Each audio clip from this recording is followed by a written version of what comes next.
presidente Collor me indicou como embaixador do Brasil em Washington para substituir o Marcílio Marques Moreira, que tinha saído de Washington para se tornar ministro da Fazenda do Collor. Eu fui para Washington, o presidente então era o Bush pai, o George Bush. Fiquei lá de 91 até 93, assisti à eleição do Clinton, e quando, em 93, já tinha havido o impeachment do Collor, o Collor foi impeached no dia 29 de setembro de 1992, e o Itamar Franco tomou posse dia 2 de outubro de 92, uma data fatídica. Foi a data do massacre dos presos do Carandiru. Depois houve uma sucessão de massacres.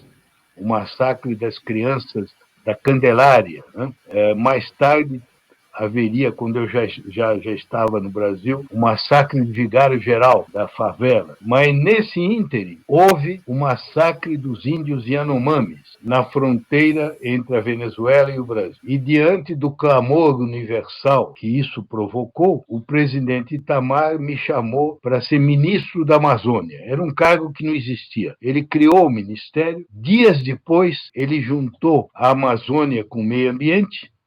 Eu me tornei ministro do Meio Ambiente. Todo mundo dizia que ele tinha me chamado para ficar no banco de reserva, para quando o Fernando Henrique tivesse que deixar o Ministério da Fazenda para se tornar candidato a presidente. Ele mesmo, Itamar, nunca me falou nisso. Eu fiquei como ministro do Meio Ambiente durante algum tempo, todo o segundo semestre de 93 e o começo de 94. Em final de março, era o prazo da desincompatibilização do Fernando Henrique, que tinha acabado de lançar a Unidade Real de Valor, a URV, se dizia, que era o começo da implantação do Plano Real. Quando o Fernando Henrique, de fato, depois de hesitar muito, aceitou finalmente ser candidato a presidente, o Itamar me chamou e me convidou a ir para o lugar dele. Eu tentei não ir, porque já no dia em que houve o impeachment do Collor, o Itamar tinha me convidado para ser ministro da Fazenda. E nessa época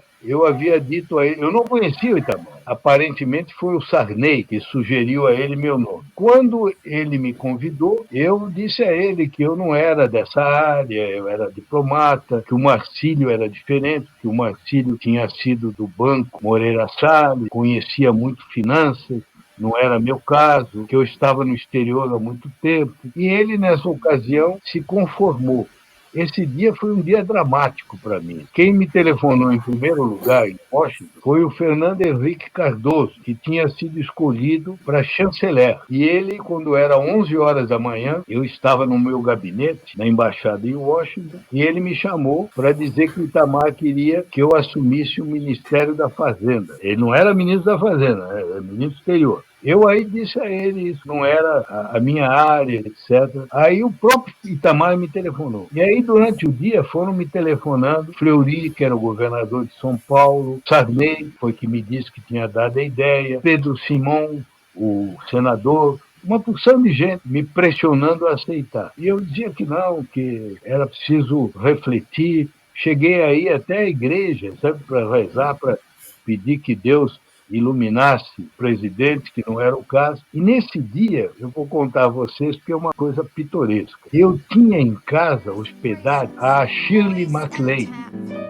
Touring in places off the map, giving auditions on Xanax lap. Never feared. Não é que eu a tivesse conhecido antes. Como eu lembrei aqui, eu sou amigo de adolescência da Ruth Escobar. E a Ruth Escobar passou um período longo, acho que vários anos, na Califórnia, onde ela se tornou amiga da Shirley MacLaine. E um dia ela me telefonou dizendo, Rubens, a Shirley está indo aí para Washington, porque ela e o Frank Sinatra, eles vão inaugurar um novo teatro, que era um antigo cinema em Washington, que agora foi reformado. Era um antigo cinema que era todo com uma arquitetura de tipo árabe, como era o antigo Cinema Cairo de São Paulo, nas Priscas Era. E ele tinha sido reformado e ia virar um teatro. E ia se inaugurar com um show de uma semana do Frank Sinatra e da Shirley MacLaine. Ela vai aí para cantar com o Sinatra, mas ela não quer ficar em hotel, porque ela é muito acossada nos hotéis. Você faria a gentileza de nos hospedar? Eu disse, olha, eu vou ficar encantado. É claro, né? Onde ela quiser, até no meu quarto. Né? Então, ela veio com a Ruth Escobar e ficaram no quarto andar, na embaixada, que nós tínhamos um lugar razoável. E nesse dia que houve toda essa agitação para a escolha do ministro da Fazenda, era o dia da inauguração do show, ia ser nessa noite. E, por acaso, como uma desgraça nunca vem sozinha, né? Era o dia que eu tinha que dar na residência o almoço mensal dos embaixadores da América Latina, que era um rodízio, né? Cada mês era um. E esse mês cabia a mim. Então, eu estava com todos aqueles embaixadores lá, e toda hora me telefonavam, eu tinha que sair. Eles viram que estava acontecendo alguma coisa, né? Eles logo viram. Aí eu tive que explicar, tá vendo? No Brasil houve impeachment e tal. E aí estava aquele ambiente fervilhando. E uma hora a Marisa passou com a Ruth Escobar e com a Shirley MacLaine. Foi uma esnobada geral. Né? Porque elas iam almoçar fora. Né? Eu torci assim como se para mim aquilo fosse uma questão cotidiana. Normal. Né? Eu tinha lá o pessoal ficou com uma inveja, você pode imaginar. À noite eu ouvi o show, né? E eu fui, né, com a minha mulher. Foi na hora show. que eu estava chegando, aí o Hélio Gaspari me telefonou. Naquele tempo o telefone celular ainda não existia, só tinha aquele telefone no automóvel, né? Você não podia sair do automóvel. Né? Aí a minha mulher entrou antes na frente e eu fiquei, atendi o celular e o Hélio Gaspari me contou que finalmente o presidente tinha escolhido o Gustavo Krause. Então, enquanto eu fiquei conversando com o Hélio, a minha mulher entrou, porque nós tínhamos estado no show, e quando terminou o show, o Frank Sinatra nos convidou, junto com a Ruth, com a Shirley, para um jantar. E o senhor foi jantar com o Frank Sinatra? Eu jantei com o Frank Sinatra, assim, um grupo pequeno, em tete-a-tete, né? Num grande restaurante chinês, que eu nunca tinha entrado em Washington, que era caríssimo, né? Era um restaurante, assim, realmente só para nababos. E a minha mulher entrou na frente. Quando encontrou o Frank Sinatra, cercado de todos aqueles mafiosos, né? Porque ele tinha um grupo de capanga. Ele era da máfia, né? Você sabe, né? Ele era associado. Ele era siciliano, né? Como o Dean Martin. O Dean Martin mudou de nome, mas eles todos são de origem siciliana. Quando a minha mulher entrou, eles estavam bebendo hard liquor, vodka, bourbon, né? Ele gostava de bourbon. E ele perguntou a Marisa o que ela queria tomar, né? E ela ficou assim meio sem jeito, diz assim, champanhe. Né? Aí ele disse numa cena de filme, né? Waiter, bring the best champagne. Que maravilha. Isso é maravilhoso. Essa história é maravilhosa. Eu entrei, conversamos com ele e tal. Então, como você vê, é uma vida aventurosa. Eu, depois disso, fiquei em Washington ainda há algum tempo, passaram-se os meses, o Itamar voltou a me chamar, e quando chegou aquele dia da escolha do ministro da Fazenda, também foi um episódio extraordinário, porque ele nunca tinha me dito nada, mas ele sempre me distinguiu muito. Por exemplo, quando ele era vice-presidente, ele tinha um gabinete no anexo do Palácio do Planalto. Quando ele se tornou presidente, todos os ministros queriam aquele gabinete, que ficava muito perto do Palácio. Ele não deu para ninguém, mas quando eu me tornei ministro, ele me deu aquele gabinete. Aí, um dia, eu estava no meu gabinete, estava toda a cidade fervilhando de boatos. Dias antes, eu tinha voltado em Nova York, no mesmo avião que o Fernando Henrique. Eu estava num avião da finada Varig, né? E eu estava de um lado, o Fernando Henrique e a dona Ruth do outro. E aí eu perguntei ao Fernando Henrique, e ele e a dona Ruth me disseram que ele ainda não tinha se decidido. Ele estava, de fato, em dúvida, não sabia se devia deixar ou não o Ministério da Fazenda. Nesse dia, eu estava lá no meu gabinete, quando, de repente, me telefona e me diz, olha, o presidente convida o senhor para acompanhá-lo a um concerto que vai haver aqui no Palácio, no segundo andar, um concerto do coral da UNB, da Universidade de Brasília, que está partindo para uma turnê no exterior. Eu achei estranho, porque ele nunca tinha me convidado para coisa alguma, né? Quando eu cheguei, ele já estava saindo do gabinete. Ele me pegou pelo braço e desceu comigo aquela rampa. Quem conhece o Palácio do Planalto tem uma rampa, e no segundo andar, interna, né? Não a de fora, a de dentro. Né? E tem um enorme saguão, né? Em que estava assim, centenas de pessoas, toda a fina flor da burocracia de Brasília. Aquilo era uma maneira dele dizer que o ministro era eu, né? Não tinha dito nada, mas ele entrou e todo mundo olhando assim, né? Aí eu confesso a você que eu nem me lembro do que o coral cantou. Aí acabou o concerto, nós fomos lá para o gabinete dele. O gabinete dele era um gabinete enorme, que dava frente para o Planalto. Mas ele era tão secretivo que ele tinha um outro gabinete que era um corredorzinho, assim, do lado direito, em que havia uma espécie de um quarto com uma cama em que ele às vezes dormia quando ele tinha que ficar à noite no Palácio do Planalto. Então tinha uma cama, depois tinha uma mesa com várias cadeiras, e na mesa ele tinha duas imagens, Nossa Senhora Aparecida e Santa Teresinha. Aí ele, sem nenhuma testemunha, ele me levou para lá, bem mineiro, né? E aí ele me disse, olha, o Fernando Henrique vai sair e eu queria que o senhor, ele me chamava de senhor, muito formal, queria que o senhor se tornasse ministro da Fazenda. Eu aí disse a ele, olha, presidente, o senhor se lembra que o senhor me convidou lá em Washington, o senhor se lembra do que eu lhe disse? Aí ele, espertíssimo, né? Ele me atalhou, me disse, o senhor me disse que estava fora do Brasil há muitos anos, agora o senhor está aqui há vários meses. Eu disse, não era bem isso. O que eu queria dizer é que eu não sou dessa área, eu nem estou acompanhando isso. O que eu sei do plano é o que eu vi no jornal, na televisão. Aí ele me disse uma frase enigmática, que é uma frase em mineirês.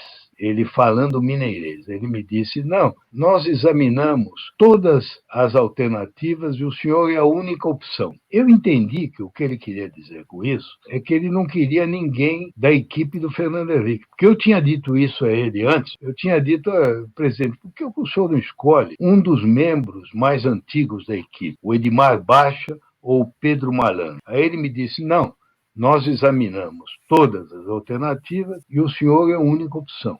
Eu entendi que ele não queria ninguém que fosse da equipe do Fernando Henrique. Ele queria que eu devesse o cargo a ele, não ao Fernando Henrique. Você sabe, eu tenho trem, porque o Tancredo dizia que eu era o mais mineiro dos paulistas. Eu trabalhei com mineiros minha vida inteira, com Afonso Arinos, com Santiago Dantas, com o Tancredo Neves. Então, já tinha um certo treino em interpretar essa linguagem, que é uma linguagem como o oráculo de Delfos. Nunca é muito clara, né? Você precisa interpretar o que o oráculo diz. Eu aí entendi e disse, bem, se for assim, se é uma ordem, eu sou funcionário público federal, o senhor me dá uma ordem, eu aceito, mas quais são as suas instruções?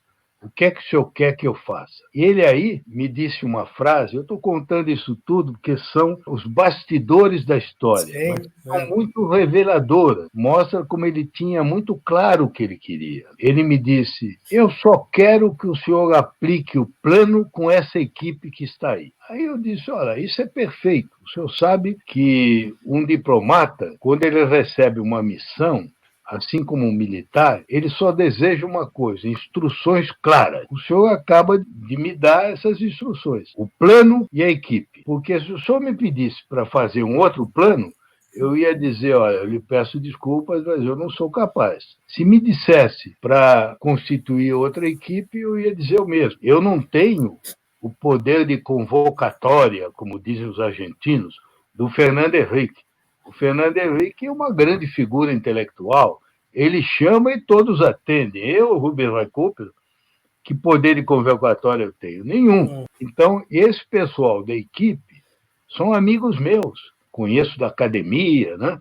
Então, me sinto à vontade com eles. Aí, com isso, eu saí tranquilo. Saí do palácio, dei uma carona ao Fernando Henrique. E aí foi o meu primeiro susto, porque eu perguntei a ele, Fernando, qual é a sua estratégia para aprovar no Congresso a medida provisória da URV. Ele me disse, não, olha, eu não tenho estratégia nenhuma, não é para aprovar. Eu disse, como? Não, você vai empurrando com a barriga, porque se você tentar aprovar, eles vão desfigurar o plano todo, como eles fazem sempre. Vão botar jabutis, isso, aquilo, aumentar funcionalismo. Eu disse, olha, mas eu posso renovar a medida provisória, mas num certo momento vai chegar na moeda. Eu não posso lançar uma moeda com uma medida provisória, porque são duas coisas que não casam. Moeda é estabilidade, provisória é provisória, dura apenas 30 dias. Eu não segui o conselho dele, sabe? Eu depois convoquei lá o Edmar Baixa, que, aliás, pensava como eu, a Débora Barenboim, que trabalhou comigo, e os dois conseguiram aprovar no Congresso a medida provisória, inclusive a do real, né? Foi uma luta grande, mas nós conseguimos. Também outra surpresa que eu tive, eu pensei que estava tudo, quando a gente diz o plano real, você imagina que é como um projeto de uma casa, né? Diz assim, etapa 1, etapa 2, etapa 3. Não era nada disso. Eram umas ideias, né? Ideias gerais, mas faltava muita coisa. Na primeira reunião que eu tive com a equipe, eu perguntei, tá bem, qual é o dia em que nós vamos lançar a moeda? O dia D, né? Vamos lançar a moeda. Aí você não tem dia nenhum. Como? Mas não está marcado? Não. Aqui nós não temos nem consenso sobre quando deve se lançar a moeda. Aí eu vi que as opiniões variavam. Alguns queriam esperar um ano. Nós estávamos em abril de 94. Eu até disse, bem, se esperar um ano vai ser o Lula que vai ter que lançar a moeda, porque ele estava com 40% das preferências, né? E é claro que se ele fosse eleito não ia haver moeda, não ia haver nada, porque ele era contra, né? Então, eu te conto isso para mostrar que também não foi um passeio, né? Não havia uma coisa toda estruturada. Fui eu que disse, mas, enfim, qual é o prazo mínimo que nós precisamos para poder fazer circular a moeda? Aí eles falaram e tal, discutindo assim, 3 meses. Eu disse, então, 3 meses. Eu vou falar com o Itamar, falei com o Itamar e nós batemos o martelo. 3 meses. Marcamos 1º de julho de 1994, uma sexta-feira. Eu tive 3 papéis básicos no Ministério da Fazenda. Não propriamente na essência das ideias econômicas. Isso eu não digo que tive muito a ver, porque era uma equipe brilhante. Eu acho que a equipe mais brilhante que o Brasil já teve. Todos eles. Pedro Malan, Edmar Baixa, o André Lara Rezende, que já tinha saído, Gustavo Franco, Pércio Arida, Winston Fritz, todos, realmente, gente muito, muito boa, muito boa. Então, do ponto de vista de conteúdo, muito bom. Agora, havia 3 problemas. Um era a ligação da equipe com o presidente. O presidente nunca queria falar diretamente com a equipe. Muitas vezes eu queria trazê-los, porque frequentemente ele tinha ideias que iam escangalhar com o plano, né? Aumento do salário mínimo, aumento do funcionalismo. E eu, depois de cansar de tentar explicar a ele que não dava, eu, no final, dizia a ele, presidente, o senhor deixa que eu trago o pessoal da equipe para explicar ao senhor? Ele dizia, não quero falar, eu só falo com o senhor. Então, o meu papel era um pouco aquele que, na época que o Uruguai se separou do Brasil, na Guerra da Cisplatina, um diplomata inglês disse que o Uruguai era o algodão entre cristais. Eu era o algodão para não quebrar, porque se os dois se tocassem, ia quebrar, porque a equipe não ia se dar com ele e ele não ia se dar com a equipe. O segundo papel que eu tive foi no Congresso. Eu tinha que explicar no Congresso, tinha que levar essa coisa para ser aprovada. Eu tive alguns aliados poderosos. Um deles, o Luiz Eduardo Magalhães, que já morreu, me ajudou muito, né? O Congresso me ajudou muito. E, finalmente, meu terceiro papel era explicar a opinião pública. Porque eu mandei 2 amigos meus, um trabalhava comigo, o Marcos Galvão, né?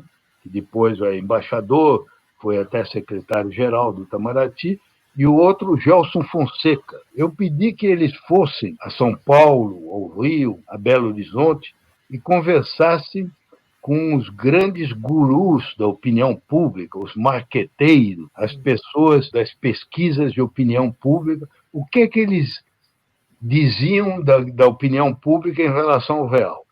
Eles foram voltar e me disseram, olha, todo mundo tem uma boa impressão, que acha que esse plano é um plano sólido, mas eles acham que precisa explicar à população, porque ninguém entende direito, é uma coisa complicada. O que é essa URV, né? ela vai continuar depois ou não? Quando ela acabar, como é que vai se converter a moeda atual na moeda futura? Então, a população precisa de informação factual clara, não em língua de economista, não em economês, não naquele palavrório técnico, uma língua que se comunique com todo mundo, com a dona de casa. Eles me disseram, o plano tem que ter uma cara. O ideal seria do presidente da República. Aí eu fui falar com o Itamar. O Itamar disse, não, eu não. Eu não posso, eu não dou para isso, eu não gosto de falar, tem que ser o senhor. Aí eu percebi que ele tinha razão, né? Ele tinha razão, porque ninguém sabia se o plano ia dar certo. Se o plano ficasse com a cara dele e fracassasse, acabava o governo dele. Se acabasse na minha mão, ele ia me demitir, né? Botar a culpa em mim e acabou. Partimos para um outro ministro da Fazenda. Então, tinha que ser eu. Agora, eu não tinha experiência na televisão. Eu nunca havia feito gravações. E aí eu tive que pensar em como fazer. Então, eu tinha que fazer aquilo com gravações com a Agência Nacional. E a Agência Nacional não é a TV Globo, né? Não tem aquele padrão, né? Era muito pobre, né? Aquele escudo, aquela bandeira da República, né? Eu passei a fazer, cada semana, eu consultava a equipe. Qual é o tema que nós temos que falar hoje? Por exemplo, eles diziam, bem, o tema de hoje tem que ser que as pessoas não devem se precipitar a comprar, porque os preços vão estabilizar e vão cair ainda mais. Porque se todo mundo for comprar, vai acontecer com o plano cruzado, né? A mesma coisa. Vai faltar mercadoria na prateleira. Eu ia dizer isso, olha, não pode comprar porque vai cair mais, e se vocês forem pagar a prestação vai ser muito ruim, porque a inflação vai cair, vocês vão levar na cabeça. Você sabe que aí houve um momento em que a Confederação de Comércio me implorou, em nome dos lojistas, para não fazer mais esse apelo, porque as lojas estavam fechando, ninguém mais comprava, o poder que tinha, né? Depois, por exemplo, eles me diziam, olha, está aumentando muito o preço de certas hortaliças. Eu ia, então, ao CEAGESP, né, chama hoje, e via com todas as câmeras de televisão. Aí eu dialogava com o vendedor, assim, quanto é que está o preço do quilo do tomate? Ele dizia tanto. Eu disse, mas está muito caro. A semana passada não era tão caro assim. Ele disse, o senhor sabe, ministro, é que houve uma geada, né?